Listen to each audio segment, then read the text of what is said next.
She sat in the back row, quiet, unnoticed, until they made her impossible to ignore. The PTA meeting had dragged on for an hour. School funding, cafeteria menus, volunteer rosters, field trip sign-ups, none of it concerned her, not really. She was only there because her son begged her to show up, just once. He said they always asked why his mother never came. So she'd used her one day off, worn her best jeans, cleaned the only pair of sneakers she owned, and walked to the school gym. No car, no umbrella, just her breath against the cold and the hope she wouldn't be looked at like she was made of dirt. But that hope died in the third row when a woman in pearls raised her hand to speak about student scholarships. She wasn't expecting it. No one was. Maybe that made it worse. "We can't just hand out resources to every student," the woman had said, scanning the room slowly. "This isn't a charity drive. We're a school. And frankly, if we keep lowering standards for people who don't belong, well, we'll all be cleaning up the mess. Some people just bring trash into the building." The room had gone quiet, not in disagreement, but in silent agreement. And then the woman's eyes landed briefly, very briefly on her. Her, the widow, the one who worked at the diner near the gas station, the one whose son brought packed leftovers in plastic containers, who wore donated shoes, who never came to events. She didn't stand up. She didn't raise her hand. She didn't shout back. She just sat still in that metal folding chair, every syllable hanging like oil on her skin. Trash. It was the first time anyone had said it that loudly, but not the first time she'd heard it. When her husband died, it was an accident.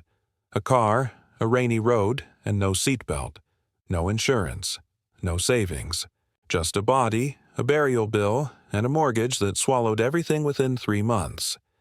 She and her son were out of their house by the end of the summer. The bank didn't care that the boy had asthma, or that her job didn't offer enough hours. Grief wasn't a reason to keep a roof. They moved into a basement unit with a broken heater and mold in the ceiling. She cleaned houses during the day and served tables at night. Her hands cracked from bleach, her knees ached from standing. But she never missed a school assignment. Never forgot to wash his clothes. Never let him see how much the world had taken. Still, the other parents noticed. Noticed the absence of a car in the pickup line. Noticed the lunchboxes made from old butter containers. Noticed the same coat worn year after year. They noticed and judged. And now, in that school gym, one of them had said it out loud, called her trash. Not directly, but close enough. After the meeting ended, no one looked her way. They filed past with their handbags and reusable cups, complimenting each other's opinions, tapping on phones, unlocking SUVs. She stayed in the chair until the room emptied, staring at the hardwood floor where her son had once won a spelling bee. He had written the word perseverance without blinking. Everyone had clapped. They clapped even harder when they saw he didn't smile, just nodded, quiet and proud. She thought about that moment as she walked home under the streetlights, the wind slipping through her jacket seams. Her son would ask how it went. He would want to know if she spoke. She'd say no, she listened. She'd say nothing else. When she got home, he was sitting at the table with his homework. The heater buzzed in the corner, barely warming the room. She kissed his forehead and made him a grilled cheese from the last slices of bread. He didn't ask questions. He just smiled and said, "Thanks, Mom." She went to bed early that night, her back pressed against the wall, listening to the wind outside. The word stayed with her, echoing in her ribs between her teeth. Trash. She had cleaned bathrooms that smelled worse than death, scrubbed gum off cafeteria tiles, picked up strangers' vomit on New Year's Eve shifts. But she had never felt filthier than she did sitting in that school gym. The next morning, she stood at the mirror, adjusting the second-hand blazer she wore for job interviews. Her son left early for a math competition, something he'd been training for silently, solving equations in notebooks between chores. She didn't have the money to go with him, but he said it was fine. He just wanted her to wish him luck. She whispered something into the mirror instead. Not revenge, not hatred, just truth. You're not trash. You're tired. But you're not trash. She said it 3 times before walking out the door. That week, she worked every shift offered. She cleaned a 5-bedroom house with white carpets and golden faucets. She served coffee to women who looked like the one who had called. Her trash. She smiled. She counted change. She picked up groceries on discount and cut coupons so precisely her fingers got blisters. She walked home, made dinner, washed clothes, and rewrote her resume again. She still didn't say anything at school, but something was changing. Not in them. In her. She didn't want to be invisible anymore, and even if they never saw her, maybe they would see her son. Because he was already rising, and they had no idea what was coming. 3 days after the PTA meeting, a photo went up on the school's website. It showed 6 students in clean shirts and confident smiles, holding trophies and certificates from the regional math competition. One of them, center frame, eyes calm, smile small, was her son. He stood slightly apart from the others, not out of arrogance, but because that's how he always stood. Quiet, watching, knowing he didn't quite belong among the ones who lived in 2-story homes with piano lessons and private tutors. He had won 2nd place, not just in his grade, but across the entire district. The caption didn't mention his name first. It didn't mention that he arrived late that day because the bus broke down, that he competed with a second-hand calculator, that his shoes were 1 size too small, that his mother was mopping floors when the results came in. Still, she saw it. She found it on a cracked phone at the back of her shift, wiping a table near the window.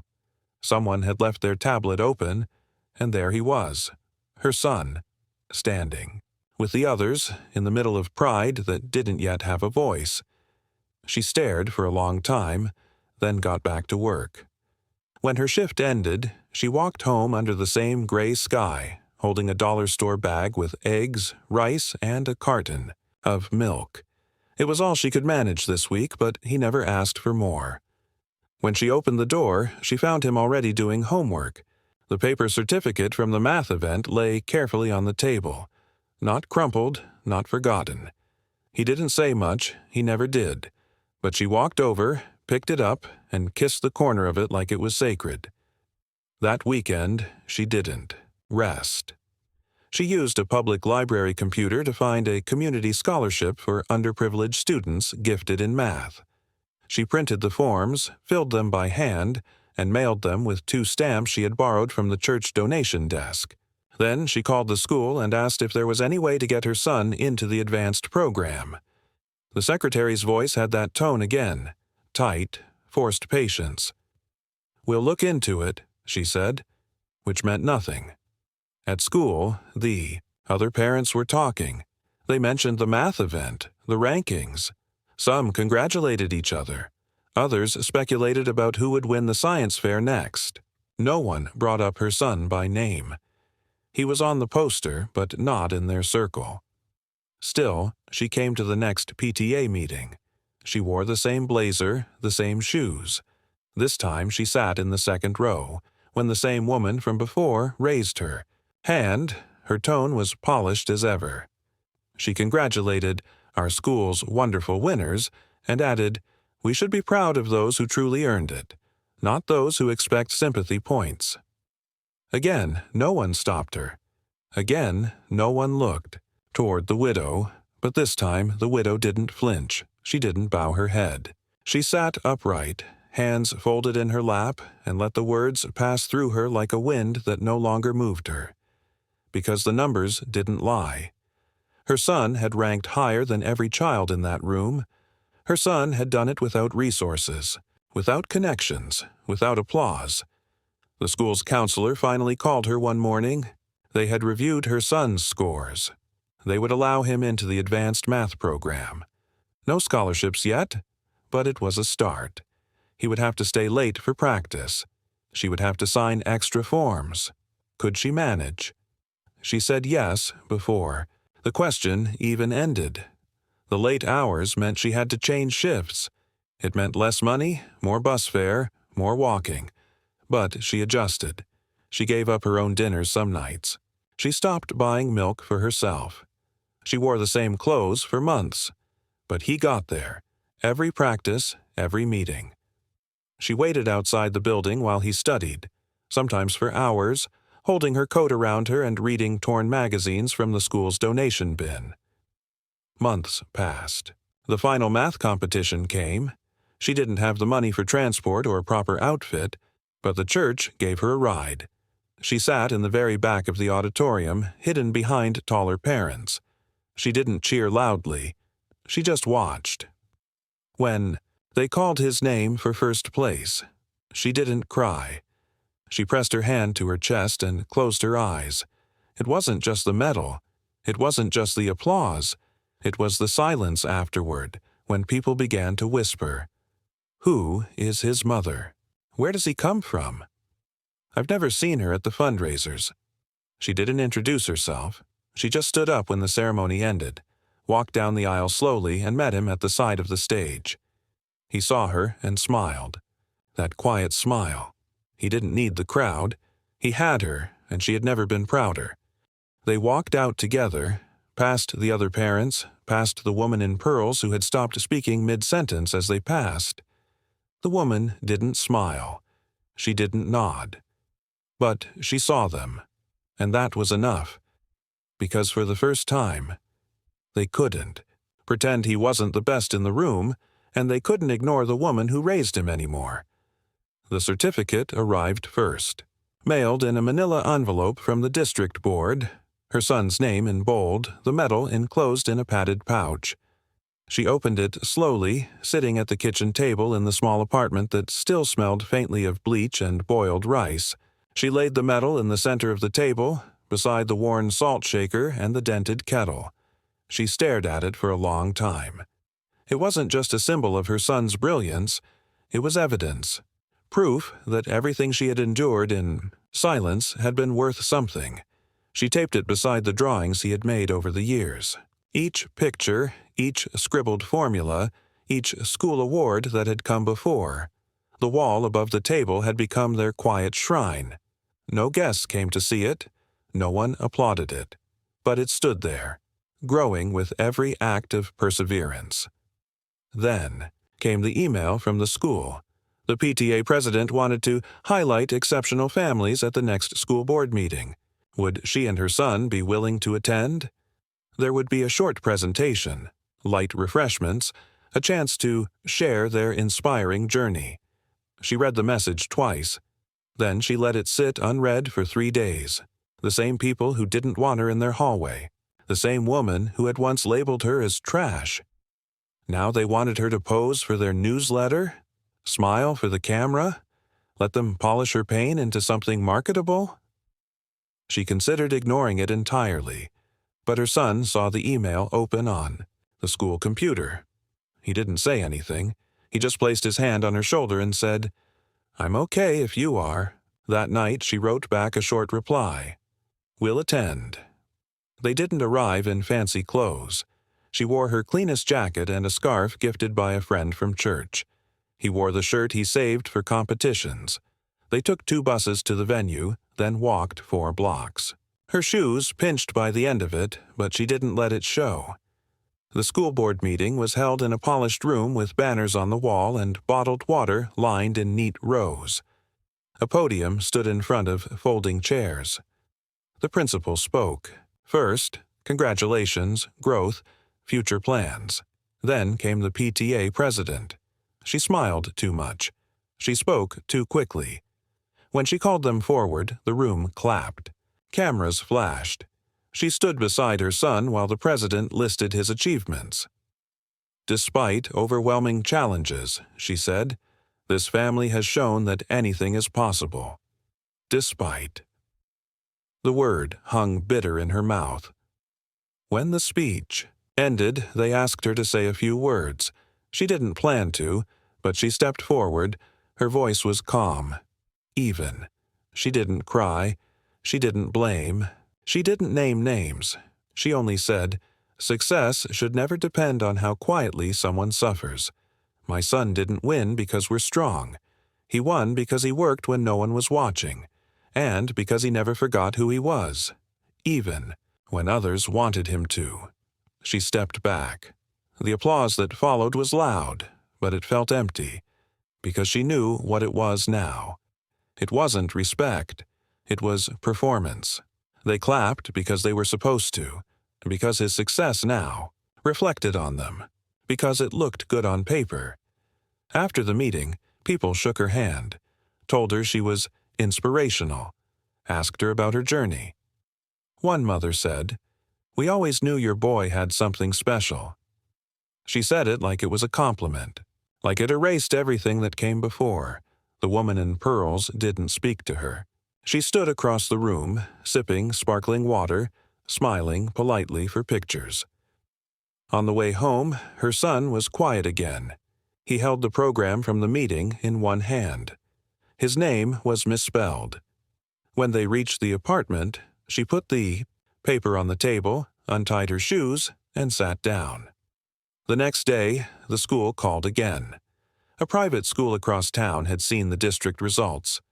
They were offering her son a partial scholarship, math and science-focused, small class sizes, potential for university tracks. They would still need some support with fees, books, transportation. Could she manage? She didn't answer right away. She sat with the information for days, called the program coordinator, asked about tutoring hours, bus routes, meal plans. Then, she called the diner and requested new shifts. Late ones, long ones. She stopped buying snacks, sold a few things from the apartment they didn't use, found a second job cleaning early mornings at an office downtown. It would be hard, but she had survived harder. He transferred the next semester. New teachers, new lockers, new uniforms. No one at the new school knew her. No one knew the word trash had ever been attached to her, but she carried it still, not as shame, but as reminder. It kept her grounded, kept her focused, because she knew the day would come when her son would stand on a bigger stage, and when he did, they'd all remember, not because of the applause, but because of the silence they once gave her. Years later, the gymnasium had new lights. The same building where she had once sat in a metal chair as someone labeled her trash had been repainted, upgraded, given a polished wood stage and tiered seating. Time had passed. Boards had changed. Principals had rotated. The woman in pearls was long gone, moved to another district, some said. Others didn't remember her at all, but the widow remembered everything. Now, she was sitting in the front row, not because she asked for it, but because the school requested it. She was on the guest list, printed on cardstock, placed beside her name, mother of the keynote speaker. Her son had been invited back, not as a student, but as an alumnus. The school had followed his journey through university, through competitions, through awards. He had graduated valedictorian from an Ivy League school and launched a nonprofit helping underprivileged students with STEM education. Not with lectures, with laptops, with real support. With the kind of help they never got when they needed it most. When the invitation came for him to speak at the Academic Excellence Night, he didn't hesitate, and he said, "Mom, I want you there beside me." So there she sat, still quiet, still composed, but this time, not invisible. As he walked to the podium, dressed in a crisp suit, confident and calm, the room filled with applause that didn't feel hollow. Not this time. It was earned. It was real. He adjusted the microphone and began speaking. Not about success, but about the unseen cost of it. About the nights he stayed up doing homework by candlelight. About wearing shoes that pinched and carrying notebooks already used. About sitting in a room full of well-dressed parents and hearing one of them refer to people like him as trash. The room froze. No one clapped. No one breathed. He continued. He spoke about how the label didn't break him, but how it tried to. How he watched his mother smile through cold stares, walk miles with groceries, work 2 jobs just so he could compete on the same field as children born 10 steps ahead. He didn't name her. He didn't need to. He just turned slightly and looked down toward the front row, where she sat straight-backed, hands folded, eyes wet but steady. Then he ended his speech with a line no one forgot. My mother was once asked not to bring her problems into this building. Today, I am the solution walking back through the door. The applause shook the walls. It wasn't pity. It wasn't performance. It was recognition. After the ceremony, people lined up to speak to him. Some remembered him from grade school. Others didn't, but had followed his name. He greeted them all with grace, but he held her hand tightly through it, never letting go, never letting her fade back into the shadow they once forced her to live in. The principal brought over a framed photo from the event and handed it to her. "Thank you for raising him," he said. His voice cracked when he spoke. He had only been newly hired when the slurs, the whispers, and the exclusion were still part of the culture. Now, even he looked different. Older, humbler. She took the frame gently. In the photo, her son stood at the podium, his mouth mid-sentence, his hand on the lectern. Behind him, a projection screen glowed with his name in bold, Guest of Honor. That night, they went home together. Not to the old apartment. That had long been replaced. They had moved into a small, comfortable home 2 years earlier. She refused a house bought in her name by her son. Instead, she paid a portion of the mortgage every month with her wages from a job she kept part-time, helping elderly residents with meal prep and light cleaning. Not because she had to, because she wanted to work, to move, to serve, to still be herself. After they got home, he made tea for them both. She sat by the window, looking at the night. There were no cameras, no audience, just quiet. He sat beside her and placed the framed picture on the table. She finally spoke. "They saw me today." He nodded. "They should have seen you then." She didn't answer right away. She watched the light from the neighbor's window dance across the glass. Then she said, "They see me now because of you, but I see me because of me." He didn't speak. He just reached out and took her hand. That night, long after he went to bed, she walked to the back room and pulled out a box. Inside were all the things she had saved: crumpled certificates, faded math sheets, that first misspelled program booklet from the school board meeting, even the PTA agenda with the name of the woman who called her trash, written in careful cursive. She didn't burn it. She didn't throw it away. She put it all back and closed the box. Because she didn't need revenge. She had memory. She had her name. And now, the room that once refused her was the room where her son's voice echoed. And that, more than applause, more than titles, was her justice.